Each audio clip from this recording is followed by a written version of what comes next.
Hello friends, मैं आकांक्षा GK with आकांक्षा में आपका स्वागत करती हूँ।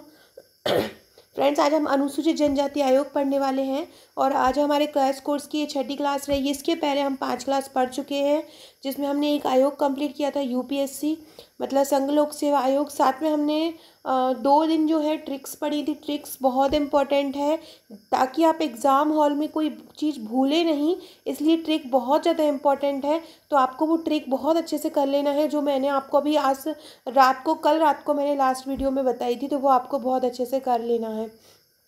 इसके पहले मैं संघ राज्य लोक सेवा आयोग का वीडियो बना चुकी हूँ। साथ में मैंने सिलेबस को भी डिकोड कर दिया था एक वीडियो में। तो एक क्लास हमारी ये रही थी। हमारा नेक्स्ट जो वीडियो रहेगा वो एमपी का रहेगा। एमपी जीके की जो हमारे 5000 प्रश्नों का सीरीज़ है वो आपको ज़रूर कंटिन्यू करना है। बहुत इंपॉर्टेंट क्वेश्चन है, उनसे बाहर नहीं जाएगा। और ये हमारे आयोग का एक अलग चल रहा है। तो ये आयोग अनुसूचित जनजाति आयोग, राष्ट्रीय अनुसूचित जनजाति आयोग है। हम पहले क्या करेंगे, इसके बारे में पूरा डिटेल पढ़ लेते हैं ये, और फिर इससे संबंधित जितने भी प्रश्न हैं ये कर लेंगे। एक भी प्रश्न इससे बाहर नहीं जाएगा। मैंने करीब 6 से 7 बुक को इसमें कवर कर दिया है। जितना प्रश्न बन सकता था ढूंढ के निकाल लिया है। बस आपको इसी को पढ़ना है और बस जो मैं बोल रही हूँ बस वही पढ़ना है। क्रैश कोर्स में मध्य प्रदेश में जो दे रही हूँ, भारत का इतिहास, भूगोल, राजनीति, अर्थशास्त्र, विज्ञान और हमारा जो टेक्नोलॉजी का पार्ट जो है वो जो मैं दूँ वही आपको पढ़ना है। एक्स्ट्रा आपको एफर्ट नहीं डालना है। इसके अलावा जो मेरे इसके नोट्स हैं आयोग के, और ये पूरा एमपीपीएससी प्रीलिम्स का सिलेबस मैंने उस दिन बताया था आपको। जो हमारी चौथी क्लास थी उसमें मैंने आपको सिलेबस डिकोड किया था, और उसमें मैंने बताया था कि सिलेबस जो है वो 10 भागों में डिवाइड है। इन 10 भागों की मैंने 16 बुकलेट बनाऊंगी, और इन 16 बुकलेट के तहत आपको सभी आयोग मिलेंगे। तो इन 16 बुकलेट में आपको आयोग करना है, इन 16 बुकलेट में आपको एक बुकलेट जो रहेगी वो केवल आयोग की रहेगी। एक में करंट अफेयर्स पूरा रहेगा, और इसी प्रकार मध्य प्रदेश इतिहास, भूगोल, जो भी सिलेबस के अकॉर्डिंग उसके अकॉर्डिंग पूरी बुक्स रहेगी। एक पूरी टेक्नोलॉजी की रहेगा। तो एमपीपीएससी प्रीलिम्स का जो नोट्स है वो 3000 रुपये की इसकी प्राइस रखी हुई है मैंने, जिसकी बुकिंग आपको 15 से स्टार्ट हो जाएगी। क्योंकि बुकिंग के बाद आप लोग जैसे हमेशा मेरे मेंस के नोट्स लिए होंगे, बुकिंग अमाउंट के बाद रेट बढ़ जाती है। तो आप ले सकते हैं। साथ ही अगर आप पहली बार वीडियो को देख रहे हैं तो चैनल को सब्सक्राइब सबसे पहले कर लीजिएगा, ताकि आने वाला सभी वीडियो का इन्फॉर्मेशन मिलता रहे। और ये जितने भी आयोग में करवा रही हूँ, अगर आप मेरे नोट्स परचेस नहीं कर पा रहे हैं तो आप वीडियो में से देखिए, और वीडियो में से अपनी राइटिंग कीजिए। मतलब जो मैं समझा रही हूँ वो अपने रजिस्टर में आपको लिखना है। और 16 मैं फ़ाइल बनाऊंगी, तो आप ही को 16 बना लीजिए। अगर आप नोट्स नहीं ले रहे हैं और आप अगर घर पे ही रह के प्रिपरेशन कर रहे हैं तो आप ये बना सकते हैं। अदरवाइज़ आप नोट्स ले सकते हैं। नोट्स पूरा अच्छे से आपके पास पहुंच जाएगा, आपको याद करने में प्रॉब्लम नहीं होगा। तो हम पढ़ने वाले हैं आज राष्ट्रीय अनुसूचित जनजाति आयोग। तो भारत में अनुसूचित जनजाति शब्द का प्रयोग प्रथम बार भारत शासन अधिनियम 1935 में किया गया। भारत में अनुसूचित जनजाति शब्द का प्रयोग सबसे पहले कब किया गया? तो भारत शासन अधिनियम 1935 में भारत में अनुसूचित जनजाति अधिनियम शब्द का प्रयोग जो किया गया था सबसे पहले कब करा था? भारत शासन अधिनियम 1935 में किया था। अनुच्छेद 341 में राष्ट्रपति के द्वारा अनुसूचित जाति का निर्धारण किया। कुछ पॉइंट मैंने ऐसे डाल दिए जो आयोग से संबंधित नहीं है, लेकिन उनके जो शब्द हैं वो आयोग से संबंधित है, इसलिए हमें पता होना जरूरी है। अब अभी हम ये पढ़ लेते हैं, लास्ट में इससे संबंधित सभी प्रश्न लगा लेंगे। क्योंकि आपने पता है इसको आयोग को पता नहीं क्या समझ के रखा है, सिलेबस में आयोग जुड़ गया है तो बहुत हुआ है, इसको कैसे सॉल्व करेंगे। वो उसी को कारण मैं ये अच्छे से आपके लिए लेके आई हूँ। एक सेकेंड। 1990 में 65वें संविधान संशोधन में अनुच्छेद 338 के अंतर्गत एक राष्ट्रीय अनुसूचित जाति और जनजाति आयोग की स्थापना हुई। किस संशोधन में हुई? अनुच्छेद 338 के अंतर्गत हुई थी। एक राष्ट्रीय अनुसूचित जाति और जनजाति आयोग की स्थापना हुई। 1999 में जनजातीय मंत्रालय की स्थापना हुई। 1999 में किसकी हुई? जनजातीय मंत्रालय की स्थापना। याद रखिएगा जनजातीय मंत्रालय की स्थापना कब हुई? 1999 में। फिर क्योंकि जब हम आज के प्रश्न लगाएंगे तो आपको आ जाना चाहिए। 89वें संविधान संशोधन अधिनियम 2003 द्वारा राष्ट्रीय अनुसूचित जनजाति आयोग का गठन का प्रावधान किया गया। तो देखिए जब सबसे पहले जब गठन हुआ था तो दोनों ही आयोग एक साथ थे। मतलब अनुसूचित जाति भी अलग एक था और अनुसूचित जाति भी आयोग भी जनजाति आयोग भी एक था। मतलब दोनों एक ही थे। और 89वें संविधान संशोधन अधिनियम में दोनों अलग हो गए और राष्ट्रीय अनुसूचित जनजाति आयोग का गठन का अलग प्रावधान हो गया।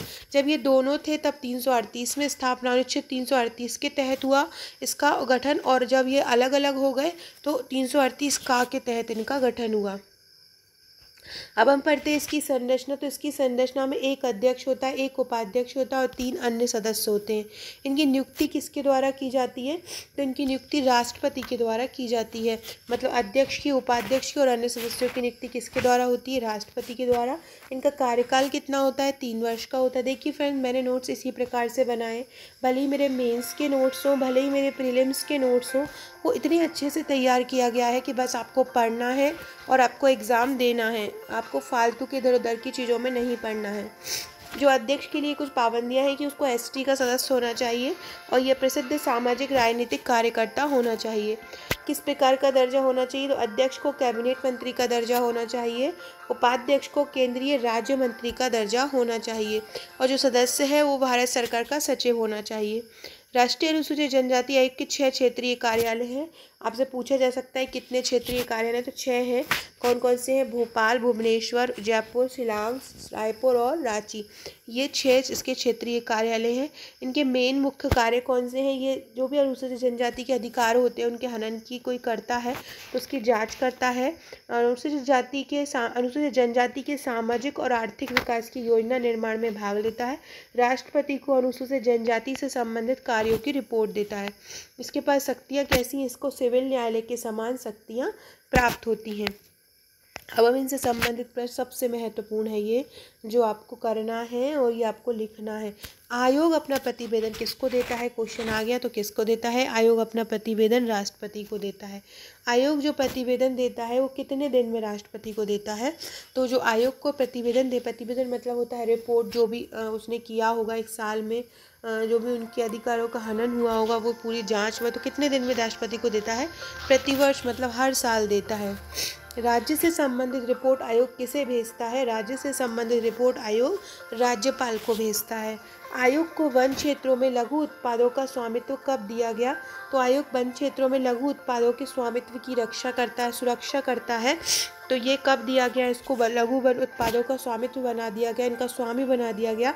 तो वो कब बनाया गया? 2005 में। आयोग का जो गठन हुआ था वो किस अनुच्छेद के तहत हुआ था? तो अनुसूचित जनजाति आयोग का जो गठन हुआ था अनुच्छेद 338 का के तहत हुआ था। कौन से? अनुच्छेद 338 का। राष्ट्रीय अनुसूचित जनजाति आयोग अस्तित्व में कब आया? 2004 में आया। राष्ट्रीय अनुसूचित जनजाति आयोग अस्तित्व में कब आया? 2004 में। वर्तमान में जनजातीय कार्यालय के मंत्री कौन है? वर्तमान कौन थे, पहले कौन थे, ये बहुत इंपॉर्टेंट हो जाता है। तो वर्तमान में जनजातीय कार्य मंत्रालय के मंत्री कौन थे? श्री अर्जुन मुंडा। वर्तमान में जनजातीय कार्य मंत्रालय के मंत्री कौन है? अर्जुन मुंडा है।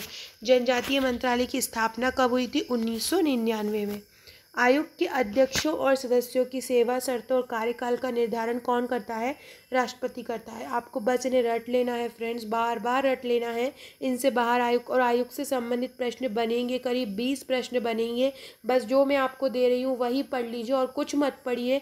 सभी बुक का सार मैंने निकाल लिया है। 4 से 5 बुक्स मैंने जो इकट्ठी की हैं पॉलिटी की, उसमें से मैंने ये आयोग से संबंधित प्रश्न निकाले हैं। इनसे बाहर नहीं जाएगा, तो बस आपको यही पढ़ लेना है। आयोग के वर्तमान अध्यक्ष कौन थे?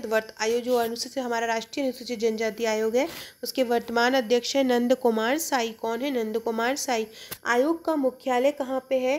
तो जो राष्ट्रीय अनुसूचित जनजाति आयोग का मुख्यालय है वो दिल्ली में, वो याद रखिएगा। 6 क्षेत्रीय कार्यालय हैं।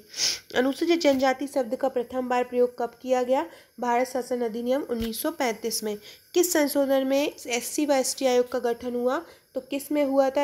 ये दोनों के बारे में पूछ रहे हैं, अलग नहीं पूछ रहे हैं। मैंने आपको बताया था अभी थोड़ी देर पहले कि अलग हुए थे 89वें संविधान संशोधन में। पहले अनुसूचित जाति का और जनजाति का एक ही आयोग था, तो वो आयोग का गठन कब हुआ था? 1990 में 65वें संविधान संशोधन के तहत हुआ था और इसका गठन हुआ था अनुच्छेद 338 के तहत। अनुच्छेद 338 के तहत 1990 में 65वें संविधान संशोधन के तहत SC और ST आयोग का गठन हुआ था। तो किस संशोधन के तहत इनको पृथक कर दिया गया और अलग बना दिया गया राष्ट्रीय आयोग?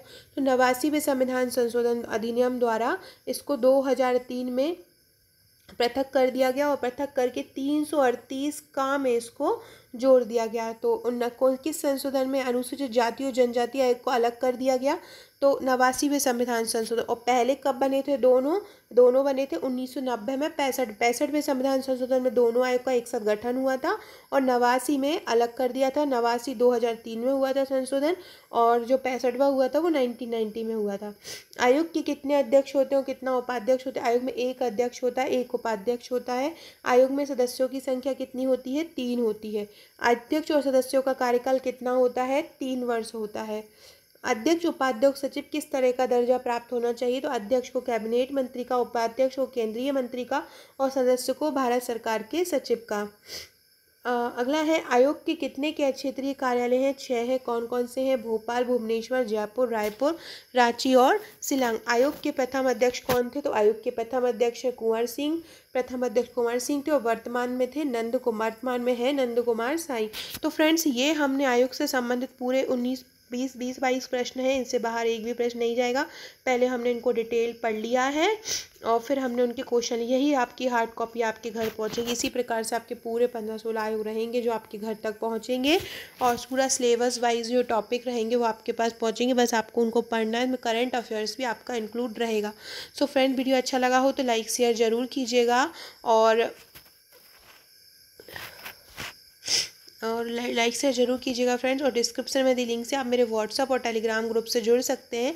वहाँ आपको जो वीडियो के अपडेट तो मिलेंगे ही, साथ में कभी कभी मैं उसमें फ़ोटोकॉपीज़, जैसे कि आपका वीडियो किसी भी वीडियो की PDF या फिर आपका किसी बुक का PDF भेज देती हूँ, तो आप उसको अपने पास रखिएगा।